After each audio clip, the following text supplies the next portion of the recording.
Sekali saya Gazi, siang ini bisa menjumpai Anda di acara spesial live talk show bersama Kejaksaan Negeri Kudus dalam tema Jaksa Menyapa dan akan membahas seputar bijak dalam bermedia sosial.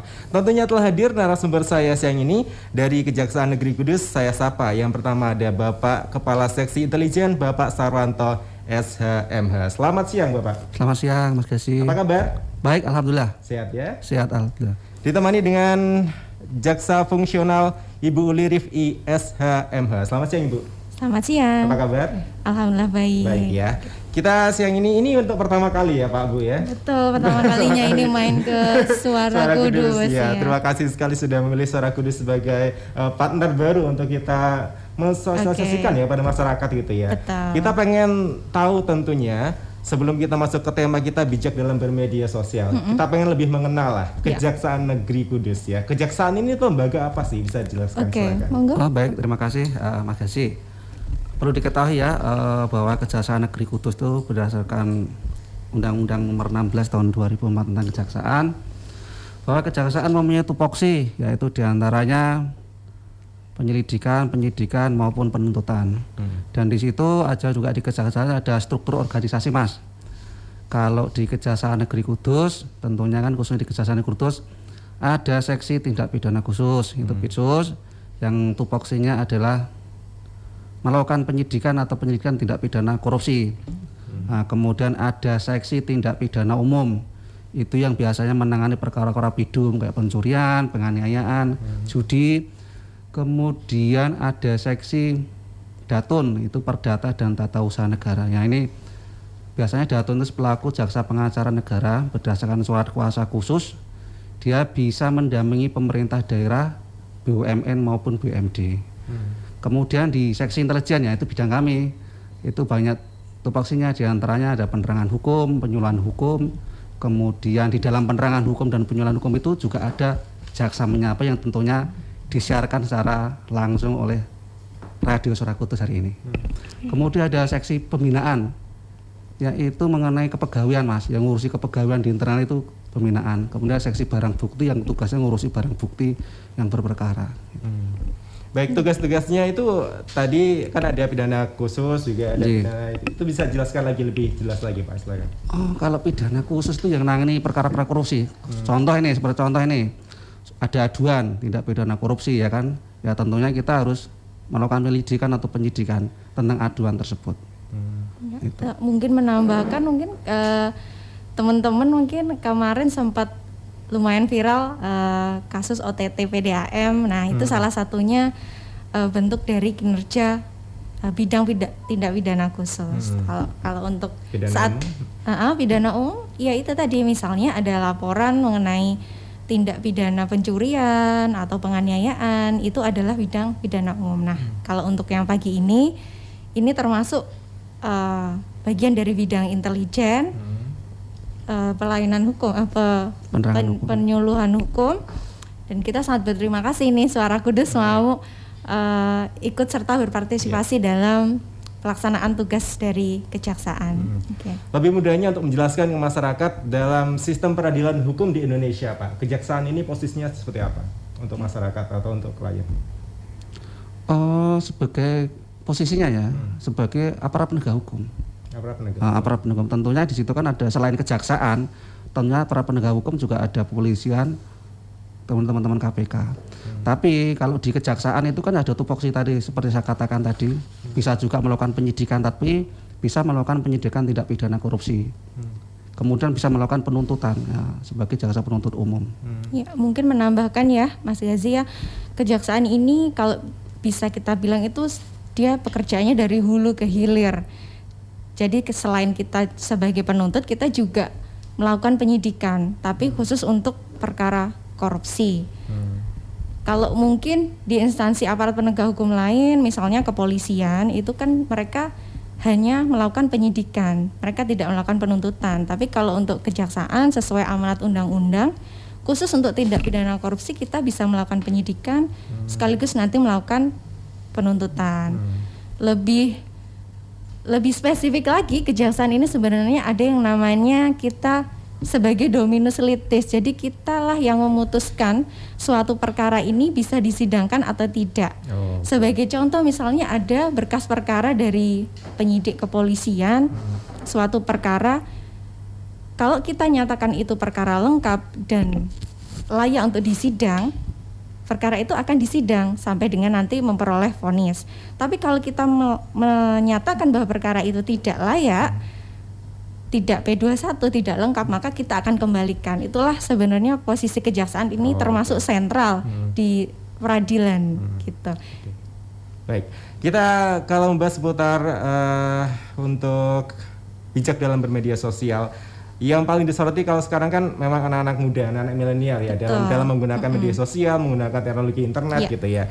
Kalau kita ini ngomongin soal kompleks banget kalau internet, baiknya dua mata pisau, kalau digunakan dengan baik akan baik, kalau buruk akan buruk gitu ya. Apa yang paling disoroti dari kejaksaan? Kenapa mengangkat tema ini dalam perbincangan kita begini? Betul. Sebenarnya ya itu tadi yang dikatakan Mas Gasi betul ya. Kalau seperti dua pasang mata pisau ya, memang betul. Mungkin kalau sekarang kita menyorotinya lebih ke anak muda, apalagi yang mungkin usianya masih remaja yang belum dewasa. Mungkin kalau dari segi intelektual, saya yakin anak-anak muda zaman sekarang itu cepat ya menyerap ilmu, pengetahuan, apalagi teknologi baru. Tapi jangan lupa bahwa mereka itu juga dari sisi psikologis tetap berbeda dengan orang-orang yang sudah dewasa, apalagi orang yang umurnya sudah usia matang lah gitu. Jadi untuk itu kita sebagai aparat penegak hukum melihat baru-baru ini kan banyak gitu masalah-masalah ITE yang muncul, selalu kita sampaikan bahwa dalam menggunakan media sosial kita harus bijak.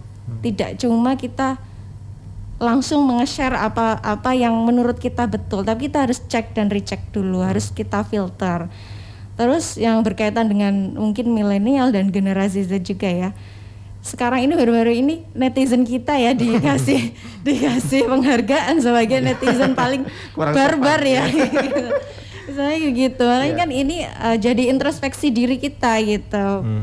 Kita sebagai mungkin orang yang lebih dewasa mengingatkan kepada generasi muda bagaimana caranya media sosial ini kita gunakan untuk hal yang lebih baik, untuk produktif, tidak hanya sekedar membuli atau mungkin mengurusi urusan yang mungkin bahkan kita nggak kenal ya Mas ya, secara langsung kan kita nggak kenal nih orang-orang yang di medsos, mungkin seperti itu Pak Sinta. Baik, menambahkan aja Mas Gasi, sebenarnya kan tadi tempat dibilang tadi Bu Uli bahwa ya kita sebelum nge-share ya kita sharing dulu lah ya, ada istilah sharing sebelum di-share. Artinya kan bener nggak itu informasinya kayak gitu, sumbernya dari mana, kebenarannya gimana. Jangan cuma satu sumber saja, jangan tapi satu sumber yang lain. Kan takutnya. Nah ini dampaknya kalau kita nge-share ke media sosial dampaknya gimana? Siapa tuh ada yang tersinggung atau gimana, atau bikin gaduh atau bagaimana kan? Nah, tentunya kalau kayak gitu nanti kalau supaya ada yang merasa orang yang dirugikan, nanti ada konsekuensi hukumnya Mas, bisa melapor juga. Ada undang-undang yang mengatur undang-undang ITE. Undang-undang ITE ini kadang oke lah, kita sebut ini sebagai sebuah pengendali kontrol lah ya untuk di media sosial. Tapi nggak banyak orang yang takut juga. Jadi momok undang-undang ITE ini untuk sekedar memberikan apa ya, unek-uneknya, menyampaikan unek-uneknya, takut kalau dilaporkan dan lain sebagainya. Saat ini kan fenomena di masyarakat seperti itu tampaknya. Itu gimana itu sekarang? Ya karena kita perlu disadari ya Mas Gazia, ini kan kita negara hukum gitu. Perlu disadari juga oleh masyarakat.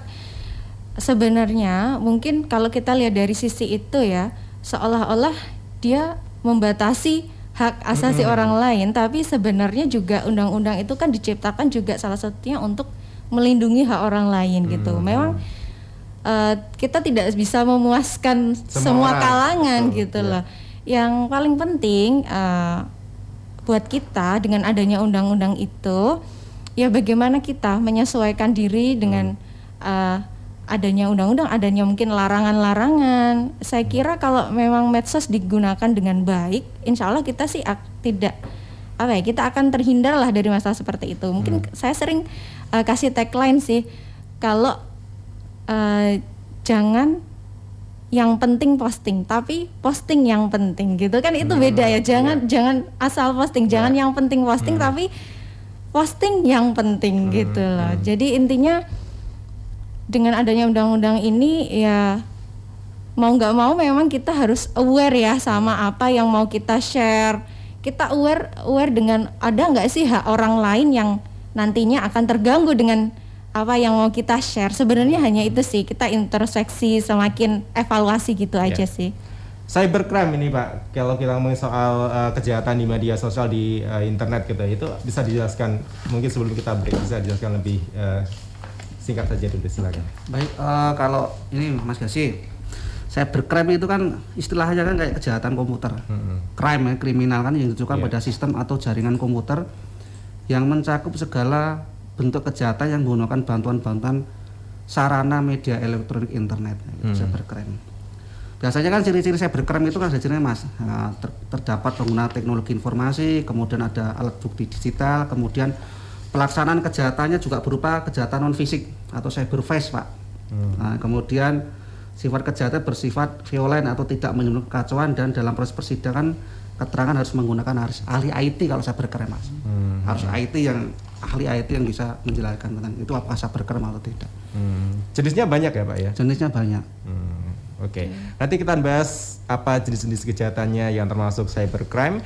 Jadi untuk Anda yang juga ingin bergabung bersama kita siang ini, bisa Anda sampaikan pertanyaan di 434900 buat telepon atau SMS dan WA di 085803868788. Tetap di acara Jaksa Menyapa, live talk show bersama Kejaksaan Negeri Kudus dari 88 FM, Suara Kudus, radionya Kudus.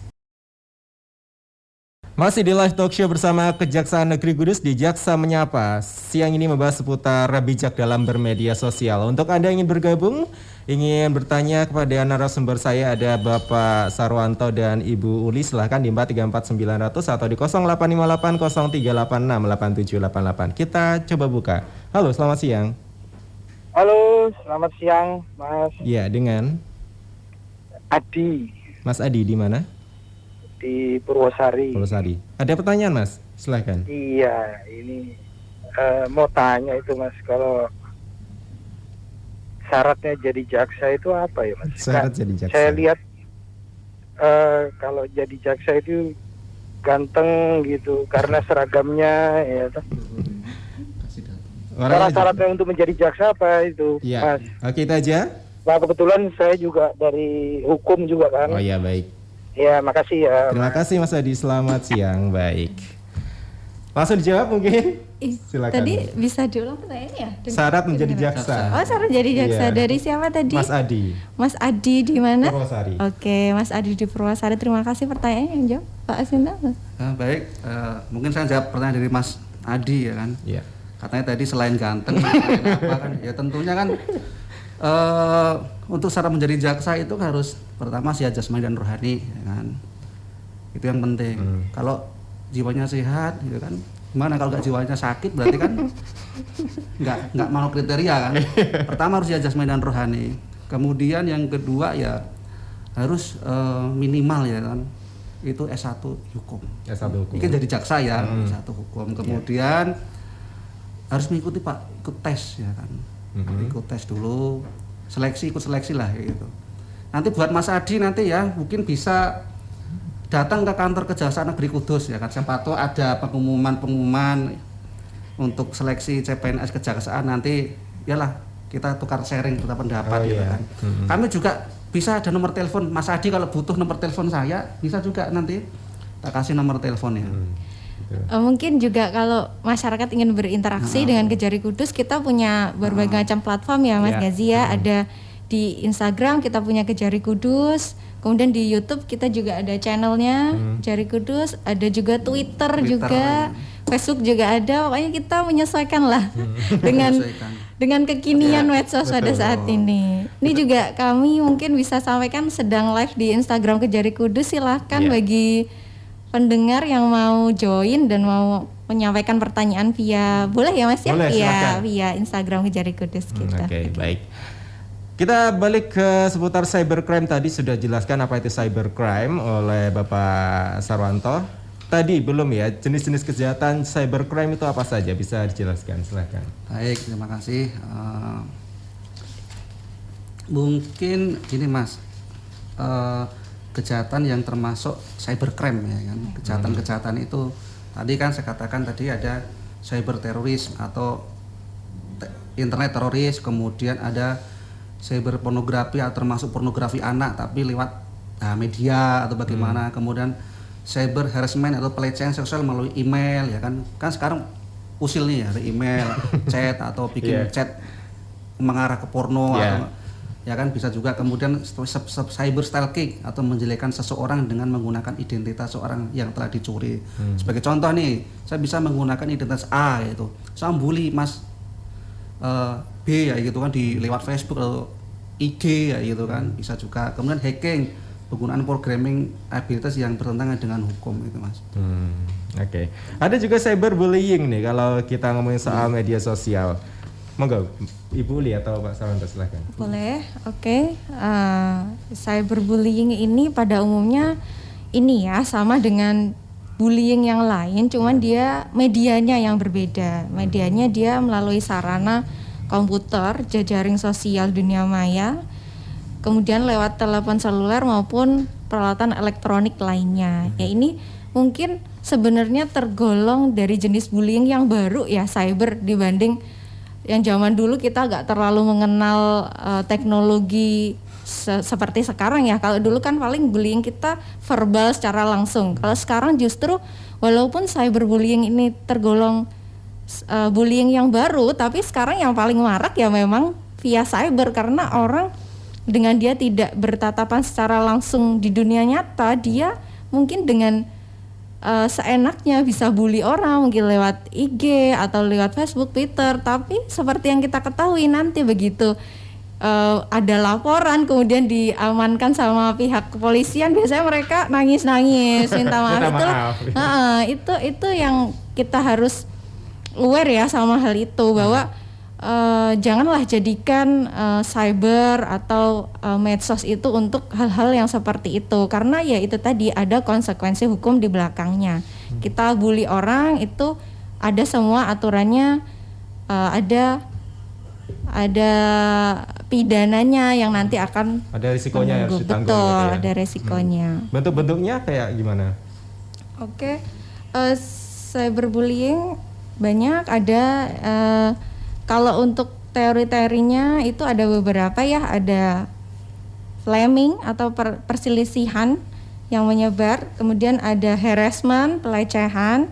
Harassment ini banyak mungkin, dan yang paling sering itu sexual harassment ya, itu mungkin hal-hal kecil seperti kita sweet ya, mungkin kalau kebiasaan orang gitu ya, lagi nongkrong cowok-cowok gitu kan, ada cewek lewat ya kan, terus di sweet-sweetin, itu sebenarnya termasuk sexual harassment sih sebenarnya.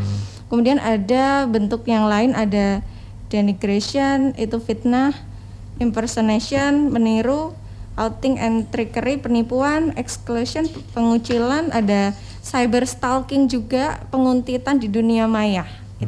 Ya itu ada beberapa macamnya, nanti mungkin teman-teman juga bisa googling sendiri, kita sambil sharing gitu. Mengamati saat pandemi seperti sekarang ini, apakah kasus-kasus cybercrime dan cyberbullying semakin meningkat, Pak, Bu?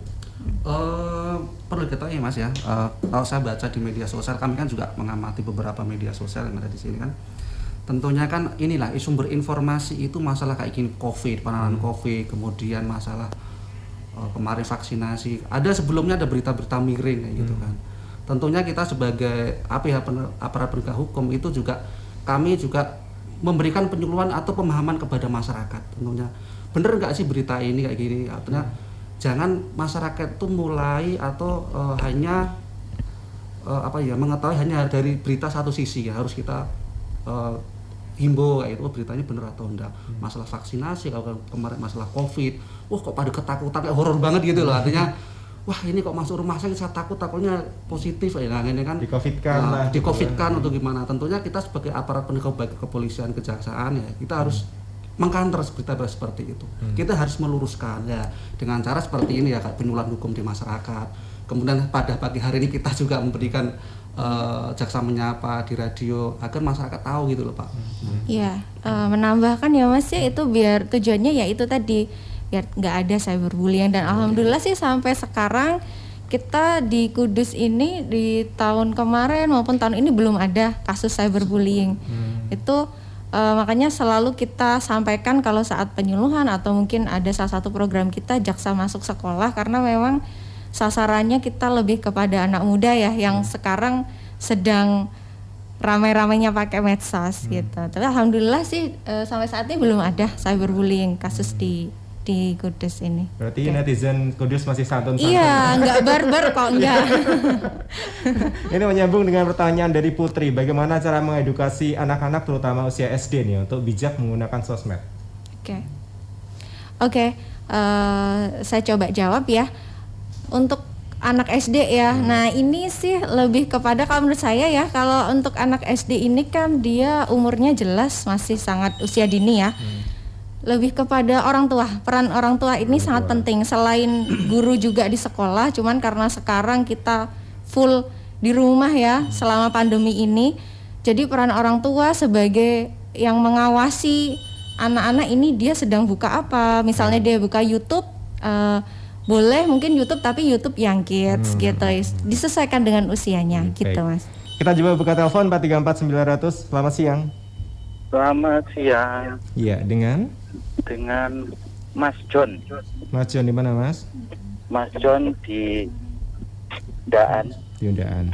Silakan Mas pertanyaannya. Mas nggak dengar suara. Begini, mungkin saya tujukan kepada Kejaksaan Negeri Kudus. Yang mau saya tanyakan yang pertama yaitu apakah terkait ITE bukti elektronik bisa dijadikan alat bukti dalam persidangan. Kemudian yang kedua, apakah ketika ada di grup WhatsApp mengirimkan gambar-gambar yang ya mohon maaf kurang pantas emoticon gitu ya. yang kurang pantas Iya. itu apakah juga bisa dikenakan undang-undang ITE? Oke. Saya kira itu aja pertanyaan dari saya. Terima kasih. Terima kasih. Iya, selamat siang. pagi. Iya, Mas John. Silakan langsung dijawab. Baik. Mas John dari Undaan terkait ITE, apakah barang bukti bisa jadikan untuk itu? Mas John Bahar berarti ini John siapa? John Bahar dari mana? Kurang tahu. Mas John dari Undaan. Oh, Mas John. Oh, baik, Mas John Bahar ya. Mungkin jawab. Tadi apa pertanyaan tadi yang diulang, Mas? Bukti elektronik, Bukti elektronik. persidangan bisa nggak dipakai? Bisa. Bukti elektronik kan banyak. Jadi persidangan. Kemudian yang tadi apa namanya? Yang satu tadi Grup WA, Grup WA. menyebarkan. Oh, bisa juga. Itu sudah dijelaskan di Undang-Undang ITE itu. Kalau menambahkan, kalau untuk bukti elektronik mungkin sebagai informasi di masyarakat, untuk masyarakat juga, selama ini mungkin banyak memang ya penanganan kasus yang pakai CCTV. Kalau zaman dulu kan mungkin belum ada CCTV segala macam, tapi mungkin sekarang seperti penanganan perkara pencurian itu banyak yang memakai salah satu barang buktinya itu adalah CCTV. Nah ini kan kalau kita lihat di undang-undang, sebenarnya di KUHP itu kan nggak ada sih sebenarnya media elektronik itu untuk jadikan alat bukti. Tidak Kita ada? masuknya ke petunjuk. Kita Oh, jadikan itu salah satu alat bukti, tapi masuknya petunjuk, bukan alat bukti tersendiri gitu. Tapi kalau untuk tindak pidana korupsi itu dimungkinkan. Misalnya kayak kemarin dulu ada kasus memutar audio penyadapan, itu dimungkinkan adanya bukti elektronik seperti itu gitu. Jadi tadi disebutkan kalau ngirim-ngirim stiker emot-emot yang kurang pantas itu juga bagian tidak berkenan bisa melaporkan gitu atau gimana? Sebenarnya gini, kalau yang kurang nggak berkenan itu bisa dilaporkan. Coba kalau gambar-gambar yang tidak senonoh, kayak kurang senonoh, kurang sopan. Itu dalam hal itu pelaporannya seperti apa?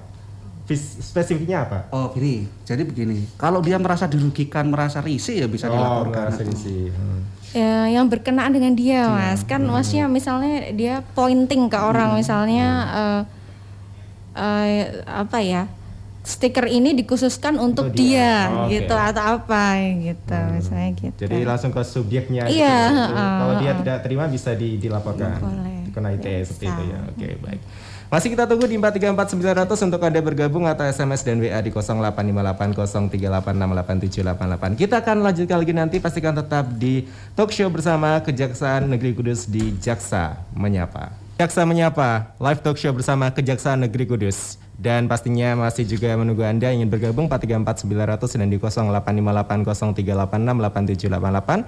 Siang ini bersama Bapak Kepala Seksi Intelijen Bapak Sarwanto dan Jaksa Fungsional Ibu Uli. Kita lanjutkan, kalau ngomongin seputar aspek hukum mengenai cybercrime atau cyber law, landasan hukumnya apa yang diterapkan di ITE ini? Silahkan bisa jelaskan mungkin.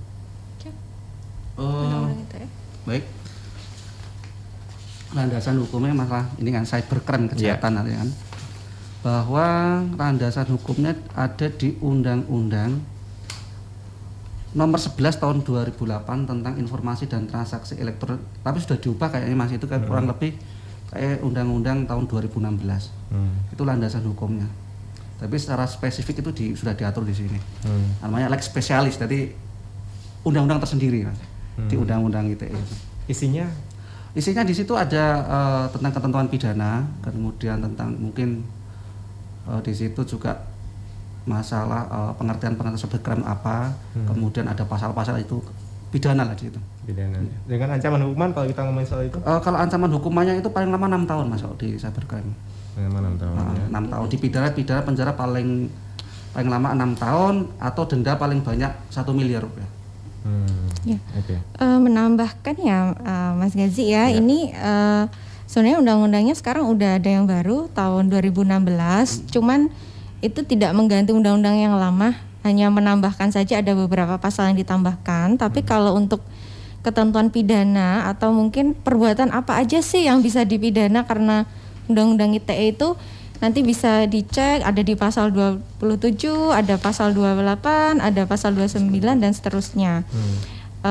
Pasal 27 ini lebih kepada dia akan memidana seseorang yang dengan sengaja mendistribusikan konten yang memuat melanggar kesusilaan.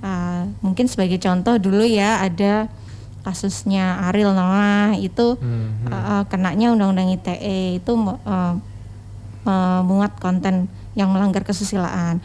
Terus juga ada yang memuat tentang perjudian, kemudian penghinaan atau pencemaran nama baik. Ini sering dipakai ini bagi yang sering melaporkan biasanya pakai pasal ini ya. Kemudian ada yang untuk muatan pemerasan atau pengancaman, itu juga bisa kita pidana paling lama 6 tahun dan atau denda paling banyak 1 miliar rupiah. Makanya kan kalau bisa sih kita hindari ya hal semacam ini, karena memang sudah ada ketentuan undang-undangnya. Kalau memang ada perbuatannya dan ada laporannya, mau nggak mau ya harus kita proses gitu. Kalau gitu apa usaha yang harus kita lakukan, upaya apa yang harus kita tempuh nih untuk meminimalisir dari kasus cybercrime ini? Silakan. Oke. Baik, Mas Gasi, tentunya ini harus lebih rajin melakukan penyuluhan hukum di masyarakat. Kemudian ada juga kami program Jaksa Masuk Sekolah. Kami juga ini sering memberikan materi tentang cyberbullying atau cybercrime di sekolah-sekolah itu. Tentunya kenapa sasaran kami anak-anak yang sekolah atau anak-anak yang usia dini. Tentunya dia belum kita lebih artinya mudah atau lebih memberikan pengertian kepada yang anak-anak usia dini ini untuk diberikan pengertian undang-undang cybercrime maupun undang-undang ITE. Oke, mungkin kalau menambahkan bagi diri kita sendiri ya, buat pribadi kita, biar kita terhindar dari terkena undang-undang ITE ini, yaitu tadi selain kita juga sudah harus tahu bahwa memang sudah ada undang-undang yang mengatur, ya kita kenali hukum jauhi hukuman, seperti itu. Sering kejaksaan tagline-nya seperti itu. Kita kenali hukum jauhi hukuman. Kita udah tahu nih ada perbuatan-perbuatan yang diatur di undang-undang. Apabila kita melakukannya kita akan dihukum. Kalau kita sudah tahu ya, makanya kita jauhilah gitu. Kita kenal hukumnya, kita jauhi hukumannya. Dan itu tadi kembali, jangan yang penting posting, tapi postinglah yang penting. Itu yang apa ya, yang harus kita pegang gitu. jangan asal share, jangan asal menyebarluaskan berita tanpa kita cek dan recheck sebelumnya. Itu karena sekarang hoax kan banyak sekali ya Mas ya. Dan itu harus selalu kita ingat, segala suatu perbuatan kita itu gak cuma kita saja yang menanggung resikonya gitu. Mungkin nanti bisa melebar kemana-mana. Misalnya kita misalnya ada seseorang yang membuli orang lain ya, itu gak cuma orang yang dibully aja yang dirugikan, mungkin keluarganya juga gitu, sampai dengan keluarga besar, mungkin anak istrinya, anak suaminya, family semuanya gitu. Itulah intinya, jangan yang penting posting, tapi posting yang penting. Sebagai closing statement dalam tema kita siang ini, silakan bisa disampaikan. Ini menyangkut dengan ITE itu. Jadi sebelum kita share itu ke media sosial, tentunya kita harus sharing tentang bagaimana sumbernya benar atau tidak gitu. Tadi deadline tadi Bu Uli sudah ngomongan sharing sebelum share. Tadi juga Bu Uli mengatakan ya poin apa tadi Bu? Jangan yang penting posting. Jangan yang penting posting tapi posting yang penting. Tapi yang tidak kalah menarik yaitu kenali hukum, jauhi hukuman. Kenali hukum, jauhi hukuman, itu yang paling pentingnya. Jadi kalau bisa apa yang kita sebar di sosmed harus bisa kita bermanfaat bagi orang lain. Dan bisa kita pertanggungjawabkan lah. Betul. Semua ada pertanggungjawabannya. Ya, tambahan mungkin yang terakhir dari Bu Uli. Oke. Ya itu tadi ya intinya gitu, kita harus sharing berita sebelum kita sebarluaskan, sama tadi tagline-nya ya seperti itu. Dan mungkin kita juga makasih banget buat Suara Kudus ya, mau fasilitasi kita untuk lebih dekat dengan masyarakat, dan kami menantikan lagi acara-acara seperti ini di momen selanjutnya. Mungkin dari Kejaksaan punya sosial media yang mungkin mau di-share ke masyarakat yang makin dekat, silakan. Iya, mungkin kami share lagi ya medsos yang bisa teman-teman follow semua. Bisa follow di IG-nya Kejari Kudus. Kemudian juga ada channel YouTube-nya Kejari Kudus Hebat ya? Kejariku Hebat. Kejariku Hebat. Ada Twitter-nya juga Kejari Kudus, Facebook-nya juga. Silahkan semua di follow. Dan kita selalu welcome apabila ada teman-teman yang mau menanyakan pertanyaan persoalan hukum, karena salah satu bidang di Kejaksaan itu juga ada yang tupoksinya adalah pelayanan hukum kepada masyarakat. Pada masyarakat. Di masa pandemi ini masih tetap melayani? Boleh, silahkan sesuai dengan protokol kesehatan. Nanti kita cek suhu, terus kita harus wajibkan pakai masker. Bisa silahkan masyarakat jika ingin mendapatkan pelayanan hukum. Oke. Baik. Terima kasih Bapak Sarwanto, Ibu Uli atas waktunya dan juga sama-sama, penjelasannya. Mas Gazi. Semoga bermanfaat untuk masyarakat, semakin sadar untuk bermedia sosial dengan bijak gitu ya. Amin. Dan semoga kita bisa ketemu lagi di dalam Amin. Terima kasih. Selamat siang. Kita pamit dari Jaksa Menyapa live talk show bersama Kejaksaan Negeri Kudus. Terima kasih untuk Anda yang sudah bergabung. Selamat siang. Assalamualaikum warahmatullahi wabarakatuh.